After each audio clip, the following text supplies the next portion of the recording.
është, domethënë praktikisht është vendimi më bomb i këtyre kohëve, po ne kemi pas ca probleme me bomba të tjera, edhe nuk na ka dalë koha që të merremi me bombën e vërtetë të drejtësisë.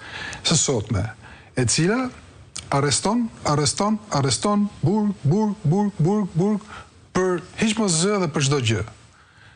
Vendimi i Strasburgut ka thënë që kujdes o njerëz, kujdes, sepse nuk hiqet liria, kaq kollaj, aq më tepër kur jemi në kushtet e prezumimit të pafajësisë.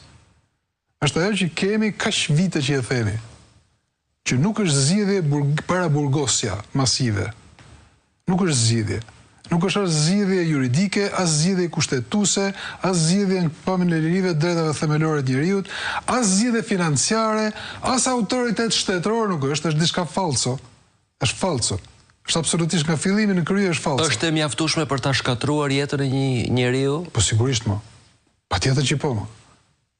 Jo thash kjo është e para, kuptimin e lirisë dhe drejtave themelore. Dhe kam një ndjesi që bëhet edhe për zhurmën e madhe propagandistike, pra burgosesh për një titull portali, por edhe që ta destabilizojë njeriu cili do qoftë ai. Në fund, domethënë, vjen një pikë që të bëhet bumerang, sepse ti gëzohesh për faktin që dikush e hëngri me këtë formulën që kape futen burg, po pastaj kur të vjen te dera jote, aty pastaj fillua që një minutë pas ndodhi mua.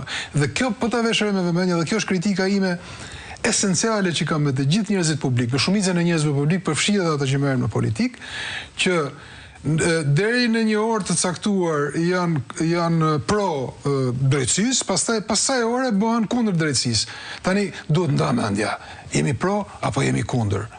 Na pëlqen apo s'na pëlqen? Është e duhur apo s'është e duhur? Është e mundur që në analizën tonë të tregojmë një lloj selektiviteti, pra për zgjedhje, një segment i sjelljes së drejtësisë mund të jetë i drejtë për perceptimin tonë, një segment mund të jetë i gabuar për perceptimin tonë. Ata me popullin kanë lidhje apo jo? Perceptimi i përgjithshëm 70 ca është. Shumë vërtet, pra secili ka të drejtë të jetë dhe selektiv, jam shumë dakord, por ai që është selektiv nuk është i drejtë.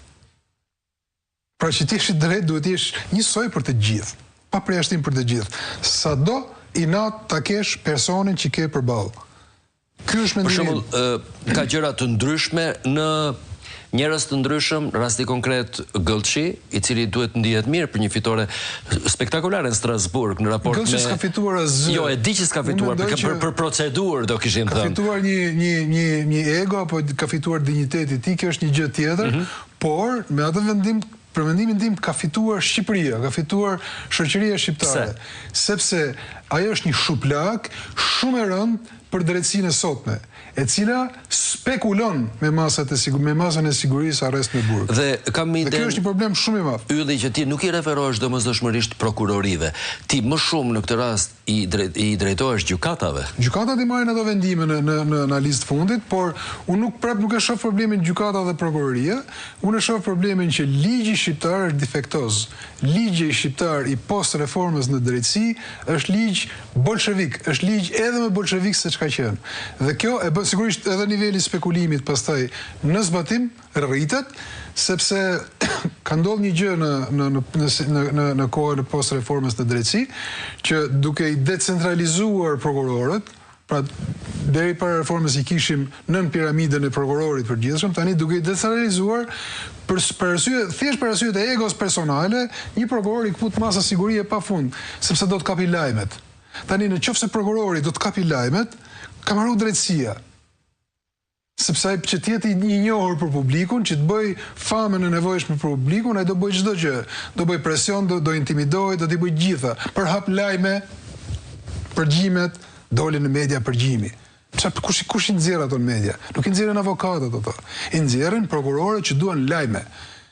Dhe kjo është situata që ne na ka kthyer vite mbrapa, që në kohën kur bëhesh një gjyqjet e shokut të Enver në sallat e kinemas. Kjo nuk është normale. Sipas asaj që ai vendim është shuplak, në këtë kuptim është shuplak. Sipas asaj që kuptohet nga shkëmbimi i jo vetëm deklarativ, por edhe i dokumentacionit, edhe i vendimeve pastaj. Strasburgu në një kuptim i thot jurisprudencës shqiptare që procedurat e arrestimit kujdes me arrestin me burg. Arresti me burg jepet në masa ekstreme, kur nuk ka rrugë tjetër, kur masat e tjera kanë dështuar, E thotë edhe ligji këtë, në fakt edhe ligji shkruar. Për shembull, të bëj një pyetje të përgjithshme.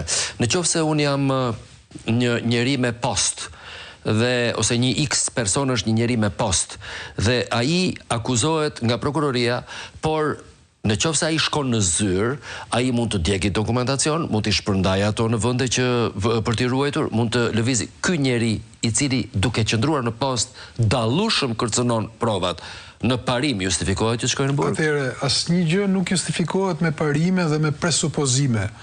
Duhet të ndodhi gjëja që ti të fillosh të marrësh masën. Kjo është drejtësia penale.